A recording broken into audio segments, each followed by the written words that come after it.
எனக்கு ம். தெரிஞ்சு இவ்வளவு பச்சையான ஒரு தாக்குதல், ஒரு வர்த்தக தாக்குதல் இதுக்கு முன்பு யாரு எந்த ஒரு அமெரிக்க ஜனாதிபதி இவ்வளவு தூரம் பச்சையா சொல்றாரு. ரகசியமா சில வேலைகள் நடக்கும், வரிய ம். கூட்டுவாங்க கொள்வாங்க, நம்ம கடந்து இந்த பொருளாதார பத்திரிகை, ஆங்கில பத்திரிகைல போனா தான் இந்த செய்தி எல்லாம் ம். தெரியும். ஆனா இங்கே வந்து எப்படி பண்றாருன்னா ட்ரம்ப், இந்த அரசியல் கூட்டத்துல பேசுற மாதிரி அவர் சொல்றாரு.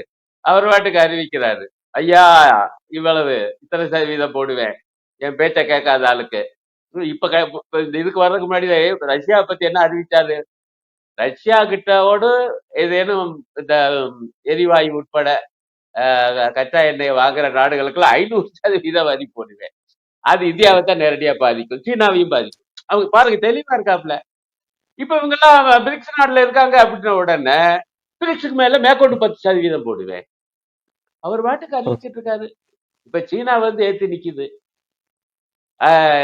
பிரிக்ஸ் நாடுகள் ஏத்து நிக்கணுங்கிற எண்ணம் இருக்கு. இந்தியா அப்படி ஏத்து நிக்குதா? மோடி ஒரு வார்த்தை ட்ரம்ப ஏத்து பேசுறாரா?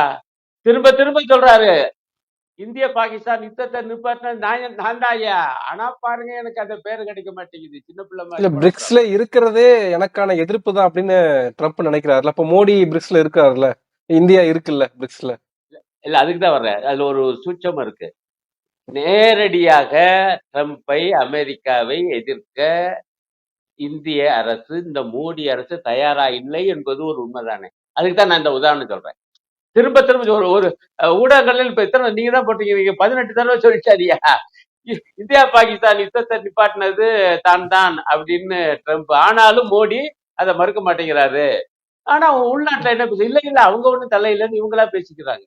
ஆகவே எதுக்க தயாரா? அதே போல வரி போட்டா அதே அளவுக்கு பதிலடி வரி போட தயாரா? சீனா போடுதுல. சரி, ம். ஆனாலும் பிரிக்ஸ்ல இருக்கு. சூப்பர். இதுதான் இந்தியாவுக்கு மரியாதை. இது இன்னைக்கு வரைக்கும் நான் சொல்ற பாயிண்ட் தான். இப்படி எல்லாம் வெளியில எதுக்கலையா? ஆனாலும் பிரிக்ஸ் இல்ல அமைப்புல இருக்கு. பிரிக்ஸ் தீர்மானங்கள்ல இவங்களுக்கு இவங்க என்னென்ன சொன்னாங்க, எது நமக்கு முழு விவரம் தெரியல. நானும் பாக்குறேன், ஒண்ணும் இல்ல. பொதுவாக ஏற்றுக்கொண்டதா தான் இருக்கு. அந்த பிரிக்ஸ் தீர்மானத்தில் இப்படி எல்லாம் இருக்கு. நான் ஏற்கனவே சொன்னேன். இது அமெரிக்காவுக்கு, ம். ட்ரம்புக்கு எரிச்சல் தருது. ஆகவேதான் மோடிக்கு இந்த விருதுங்கிறேன்.